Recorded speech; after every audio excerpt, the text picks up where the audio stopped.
나는 전능하신 아버지 하나님 천지의 창조주를 믿습니다. 나는 그의 유일하신 아들 우리 주 예수 그리스도를 믿습니다. 그는 성령으로 잉태되어 공정녀 마리아에게서 나시고 본디오 빌라도에게 고난을 받아 십자가에 못 박혀 죽으시고 장사된 지 사흘 만에 죽음으로 다시 살아나셨으며 하늘에 오르시어 전능하신 아버지 하나님 우편에 앉아 계시다가 거기로부터 살아있는 자와 죽은 자를 심판하러 오십니다. 나는 성령을 믿으며 거룩한 공교회와 성도의 교제와 죄를 용서받는 것과 몸의 부활과 영생을 믿습니다. 아멘. 하나님의 말씀은 욥기 42장 1절로 6절의 말씀을 보도록 하겠습니다. 욥기 42장 1절로 6절 말씀 제가 봉독해 주겠습니다. 욥기는 42장이 마지막 절입니다. 말씀 없습니다. 기록에 제가 봉독합니다.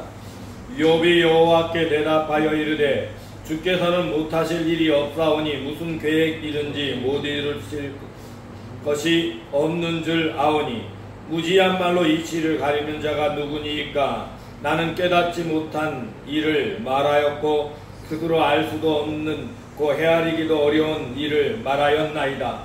내가 말하겠사오니 주는 들으시고 내가 주께 묻겠사오니 주여 내게 알게 하옵소서. 내가 주께 대하여 귀로 듣기만 하였사오니 이제는 눈으로 주를 배움나이다. 그러므로 내가 스스로 거두어 드리고 티끌과 제 가운데서 회개하나이다. 아멘. 여러분의 욥에 대한 인물 욥을 생각하면 의로운 사람이다. 어느 누구보다 깨끗한 사람이다. 아무리 어떤 재앙과 고난이 있어도 하나님을 원망하지 않았던 사람이다 라고 많이 기억하고 있을 줄 압니다. 사실은 이것은 욥기의 말씀을 잘못 알고 있는 것이지요. 욥기는요 1장의 말씀을 보면 정말로 욥은 의로운 사람입니다. 사실 욥기 1장에서 하나님께서 우리에게 보여주시는 말씀은 무엇인가 하면 하나님께서 가장 의롭다고 여기시는 사람 욥, 그런 인물이 있었다. 이 인물은 하나님을 전적으로 의지하고 있기 때문에 아무리 고난이 와도 힘들어도 하나님을 찾고 의지하더라. 이게 욥기 1장입니다. 그러면 욥기 1장을 넘어가고 2장이 되고 3장으로 가면 어떤 일이 벌어지는가 하면 욥기 2장에서는 자기의 몸에 고난이 오고 어려움이 오고 그럴 때 여전히 욥은 의롭게 버티려고 합니다. 그런데 문제는 주위의 사람들이 있습니다. 주위의 친구들이 와서 욥에 대해서 말을 합니다. 야, 너에게 이런 고난이 왜 있겠냐? 네가 하나님 앞에 의로운 사람으로 살았다라면 이런 고난이 왜 있겠니? 아마도 네가 뭔가 하나님께 범죄한 게 있을 거야 라고 이야기하는 사람들이 있습니다. 그래서 욥기 2장에서는 무슨 이야기를 하고 있는가 하면 하나님은 이 세상에 고난과 고통을 주는 것은 죄 때문인 것만은 아니다. 때로는 하나님의 허락하여서 하나님이 하시는 일을 나타내고자 고난을 당하게 하시는 때도 있다. 그러므로 사람은 어느 누구나 함부로 사람을 판단하고 그 사람이 고난이 죄 때문이라고 하거나 어떤 사람에게서 문제를 찾으려고 해서는 안 된다라는 것을 보여주는 게 욥기 2장입니다. 그리고 욥기 3장부터는요 전혀 상황이 다릅니다. 욥의 친구들과 욥의 논쟁이 나오기 전에 욥이 자기의 생일을 저주하기 시작합니다. 차라리 내가 태어나지 않았더라면, 내가 목회에서 사단됐더라면, 내가 태어나는 날이 망했더라면, 내가 태어나기 날이 내 부모가 온전하지 못해서 나를 낳을 수 없었더라면, 뭐 이런 식으로 계속해서 생일을 저주하는 이야기, 나 같은 것은 나지 않았으면 좋았을 거야 라는 이야기를 계속합니다. 그러면서 욥과 욥의 친구들이 대화를 하는 장면이 있어요. 친구들의 말은 하나님의 말씀에 너무 부합한 것처럼 말합니다. 정말 앞에 내용을 보면 하나님께서 세상을 이렇게 하고 하면서 좋은 말을 합니다. 그런데 결론은 언제나 그런데 그 하나님이 너에게 까닭 없이 이렇게 하겠느냐? 라는 게 친구의 말의 결론입니다. 그리고 마지막에는 네가 뭔가 잘못했기 때문이야, 너가 회개해 라고 말합니다. 근데 욥은요 끝까지 말합니다. 아니, 하나님이 다른 이유가 있어서 그럴 거야. 내가 결국은 정금자 같이 나올 거야. 하나님께서 나를 훈련시키고 연단하실 거야 라고 이야기를 합니다. 욥의 믿음의 고백에서는 딱 한 가지, 그것만 하나님 말씀에 옳습니다. 하나님께서 나를 연단하시는 내가 정금처럼 나오리라 라는 말씀을 하셨습니다. 나머지는요 욥 역시 알 수 없는 말, 무지한 말로 자기가 알고 있는 하나님에 대해서 열심히 이야기를 합니다. 그렇게 하나님에 대해서 자기가 알고 있는 말로 열심히 이야기를 해요. 그렇게 열심히 이야기를 하자 하나님께서 엘리후라는 청년을 보냅니다.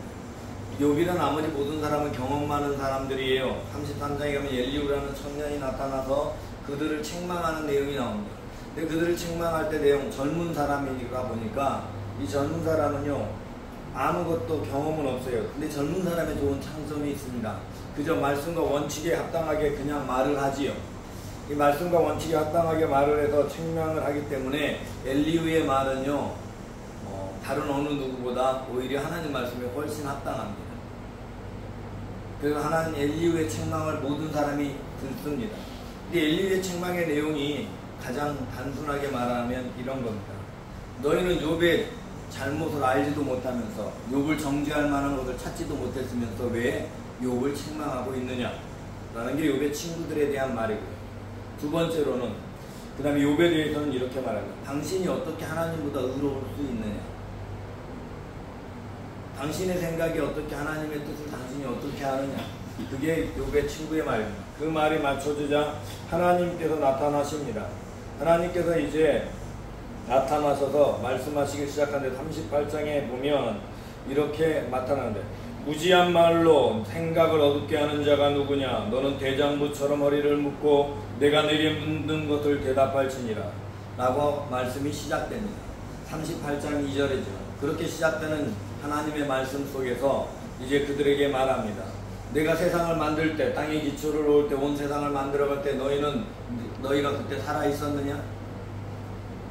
너희들이 내가 하는 일을 어떻게 알고 있니? 라고 하는 말이에요. 그러면서 여기에 나오는 이제 동물이 두 가지가 나와요. 옛날 성경에는 악어라고 번역되어 있었고 지금은 리후야단이라고 번역되어져 있습니다. 원래 이 리우야단이라고 하는 것은요, 야단은 육식 공룡을 가리키는, 바다에 있는 육식 공룡을 가리키는 말입니다. 그러니까 바다에 있는 동물 중에서 가장 큰 육식 동물, 가장 무섭고, 아마 우리들이 연상하기에는 가장 가까운 동물이 메갈로폰 정도 되는, 혹시 여러분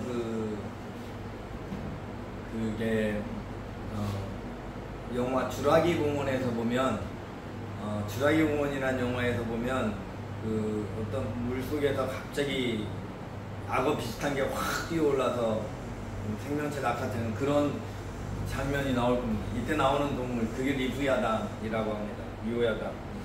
이게 물속에서 수영을 하고 잘 살아가는데, 그렇다고 물고기처럼 생기지도 않았고 뭐 그런 동물이에요. 도마뱀도 아니고 그런 동물이에요. 어쨌든 그게 성경의 리부야단이라고 되어 있고, 이것은 과거로부터 옅뱀, 용을 상징하는 것이었습니다. 그러므로 여러분 그 서양에 있는 영화와 한국의 우리나라 영화는 좀 다를 겁니다. 동양에 있는 사고가 다른데, 용하면요, 서양에서는 다 용이 육지에서 오는 게 아니라 다 어디에서 오냐면 바다에서 옵니다. 그 이유가 리우야단에서 용이 상징돼서 나온 것이기 때문에, 서양의 용은 전부 바다에서 날아오고요, 동양의 용은 육지에서 날개 없이 날아다니는 게 동양의 용입니다. 동양에서는 뱀이 용이라고 생각하기 때문에, 나중에 용이 된다고 생각했기 때문에 그렇습니다. 이거는 원래 성경에서 나와 있던 게 변형된 거예요. 왜냐면 서양에 가지고 있는 그 옅뱀의 개념은 창세기 3장에 나오는 뱀입니다. 그래서 다리를 가지고 있는 뱀의 개념을 가지고 있어서, 그게 이제 바다에서 왔을 것이다 생각해서 가장 비슷한 동물을 찾은 것이고, 동양에서 있는 뱀의 개념은 이후에 뱀이 된 뱀의 개념으로 가져옵니다. 사실은 성경에 있는 이야기가 사람들에게 전해지면서 변형된 거예요. 여러분이 잘 알고 있는 로마서 1장의 말씀처럼 하나님께서 주신 말씀을 사람들이 다 변질시키는 거죠. 그러면서 우상을 숭배하는 것도 바뀌어요. 그런 이야기가 나오고요. 두 번째로는 이 육식 공룡다가 또 하나는 초식 공룡이 나옵니다. 하마라고 번역되어 있는, 성경에 하마라고 번역되어 있는 말은 원래 원어는 육식 공룡을 가리키는 말입니다. 아니 초식 공룡을 가리키는 말입니다. 그래서 초식 공룡을 가리키는, 이제 하마라고 번역한 얘기는 것은 살아있는 동물 중에 육식이 아닌 것으로 보이는 동물 중에 하마가 제일 강하기 때문에, 그래서 그렇게 했던 것이고, 어쨌든 그것은 초식 공룡을, 그렇게 큰 동물들이 있었을 때 너희는 그걸 알고 있니? 하고 하나님은 사람들이 보지 못한 동물의 이야기를 꺼냄으로써 우리가 아는 것은 없다, 너희는 내 뜻을 알지 못한다라고 하면서 실제로 부족한 것에 대해서 이야기를 합니다. 욥이 그러면 왜 의인이라고 인정을 받느냐? 욥이 의인이라고 인정받은 것은요, 그가 살아온 행위가 너무나 의로워서가 아닙니다. 욥이 의인이라고 인정받는 이유는요, 42장 때문입니다. 오늘 방금 읽었던 본문, 욥이 자기가 이제 한 일에 대해서 하나님께 하면 이제 말씀하는 게 42장에서 보면 여호와께 대답하기를, 주께서는 못하실 일이 없사오니 무슨 계획이든지 못 이루실 줄을 없는 줄 아나이다. 무지한 말로 이치를 가리는 자가 누구니까? 나는 깨닫지 못한 일을 말하였고 스스로 알 수도 없고 헤아리기도 어려운 말을 말하였나이다. 이게 이제 하나님이 무지한 말로 이치를 가리는 자가 누구냐라는 말로 말씀을 시작하잖아요. 그 말씀을 듣고 하나님의 말씀을 들어봤더니 내가 잘못했구나, 잘못 말했구나, 잘못된 생각을 가지고 있었구나 라는 것을 깨닫고, 무지한 말로 이치를 가리는 자가 누구입니까 하면서 내가 그랬습니다 라고 고백하는 거예요. 그러면서 나는 알지도 못하면서 말했습니다, 내가 깨닫지도 못하면서 말했습니다 라고 고백하는 겁니다. 그렇게 고백하고 이제 내가 주님께 말하겠습니다, 주님께 묻겠습니다, 주님 들어주세요 라고 하면서 내가 주께 대하여 귀로만 들었습니다. 여기까지는. 그래서 내가 귀로 듣고 있는, 내가 알고 있는 정보 가지고 주님을 판단했는데 이제 눈으로 주님을 뵙니다. 눈으로 만나니까 자기의 모습이 어떤지 깨달았다. 그래서 내가 눈으로 주를 배웁니다 라고 하면서, 그러므로 내가 스스로 두려워 거두어드리고 내가 말했던 모든 것을 다 거두어드리고 그것은 잘못된 말이라는 것을 인정하고 하나님께서 제 가운데서 회개합니다. 그러니까 회개를 통해서 욥이 의로워집니다. 그러니까 이 세상에 아무리 의로운 사람이라도 회개 없이는 의롭게 될 수가 없다라는 것을 말하는 게 실제로는 욥기입니다. 여러분, 그래서 우리가 이 땅을 살아가는 모든 날 동안 세상의 어떤 존재도 회개 없이 의롭게 될 수가 없습니다. 내가 죄인인 걸 인정한 사람, 죄인임을 깨달은 죄인 사람만 의롭게 될 수 있는 것입니다. 그래서 오늘 저와 여러분은 하나님의 은혜 가운데 죄인으로 스스로를 인정하고 하나님의 백성된 사람입니다. 그러므로 내가 무엇을 하든지 어떤 말을 하든지, 어제 이제 교회 공동체 안에 있는 사람들은 남을 정죄하고 판단하면 안 된다라고 했고, 모든 것을 서로들한테 형제로 받아들여야 돼요. 그죠? 형제로. 그러면 형제로 받아들이면서 그 다음부터 해야 될 것이 무엇인가 하면, 나 같은 죄인도 용서하신 하나님께서, 나를 구원하신 하나님께서 어떤 사람도 구원할 수 있다라는 믿음을 가지고 있어야 됩니다. 그럼 이 믿음이 정말 중요한 게요, 내가 전도를 할 때 포기하지 않게 하는 것은 이 믿음에서 나오는 것입니다. 여러분, 아무리 전도해도 안 돼 라는 생각 가져서는 안 됩니다. 여러분, 김밀성, 김정은 부자로 지금 김정일을 거쳐서 지금 김정은까지 왔잖아요. 여러분, 우리나라 모든 교회에 속한 모든 믿음의 사람들이 김정은도 변하고 그가 회개할 수 있다고 믿는다면 그는 회개하고 변할 겁니다. 그런데 놀랍게도 우리나라 교회 교인들은 김정은이 변하지 않는다고 믿는 사람이 훨씬 많습니다. 뭐 실제로 현실 얘기해보면 안 변해라고 다 말합니다. 여러분, 우리들의 믿음이 상황을 바꾸는 겁니다. 모든 일은 믿음에 따라 역사가 일어납니다. 내 자식, 내 남편이 변하지 않는다고 믿으면 변하지 않습니다. 내 자식, 내 남편이 변한다고 믿으면 변화가 일어날 수 있습니다. 모든 역사의 시작은 믿음에서 시작합니다. 하나님은 어떤 사람이든 회개시킬 수 있습니다. 아무리 의로운 사람도 고집이 세서 완고해서 쉽게 회개하지 않을 수 있습니다. 오히려 여러분요, 법을 잘 지키고 의롭게 살았던 사람일수록 죄인이라는 걸 인정하기 쉽지 않습니다. 그러나 정말 나쁜 짓을 했던 사람은 죄인인 걸 한번 인정하는 순간 완전히 바뀔 수 있습니다. 그러므로 이 세상에 어느 누구도 변할 수 있다, 새롭게 변화될 수 있다라는 믿음 가지시고, 여러분 주위에 믿지 않는 가족, 친척, 또 세상에 여러분 이웃 가운데 정말 나쁜 사람, 그들도 변화돼서 하나님의 백성을 될 수 있다는 것을 믿으시고 그들이 구원받기를 기도하며 이 세상의 모든 영혼들이 하나님께 나오게 되는 그날까지 복음을 전하는 신실한 믿음의 사람 되시기 바랍니다.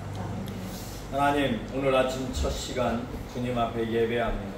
이 땅의 모든 영혼이 하나님의 백성으로 주의 믿음의 공동체에 속한 영혼이 되기를 원하시는 하나님, 우리가 하나님의 백성으로 구원받아 은혜 안에 거하게 된 것처럼 이 땅의 모든 백성을 주의 백성으로 세워주시고 그들이 구원받고 천국에 속히 임하게 되는 날이 이르게 하옵소서. 길이 참으시는 중에 전에 지은 죄를 간과하시는 날이 길어지지 않게 하시고 우리가 속히 복음을 전함으로 주의 나라가 속히 임하고 영원한 하나님의 나라에서 기쁨과 낙을 누리게 하옵소서. 그것을 위해 최선을 다해 조금 전하게 주님께서 지혜를 주시고 힘을 주시고 믿음을 주옵소서. 이 예수님 이름으로 기도드립니다. 아멘.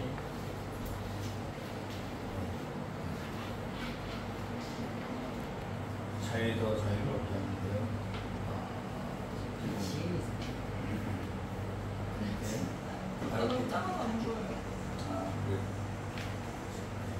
코드가 안 보여서 못한데, 그러면 잘 보이는 걸로 할게요. 고열을 지나갈게요. 한 25초. 고열을 지나. 고열을 지나 하나님 품으로 고열을 지나 아버지 품으로 고열을 지나 하나님 품으로 한 걸음씩 나가네. 고열을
하늘에 계신 우리 아버지의 이름을 거룩하게 하시며 아버지의 나라가 오게 하시며 아버지의 뜻이 하늘에서와 같이 땅에서도 이루어지게 하소서.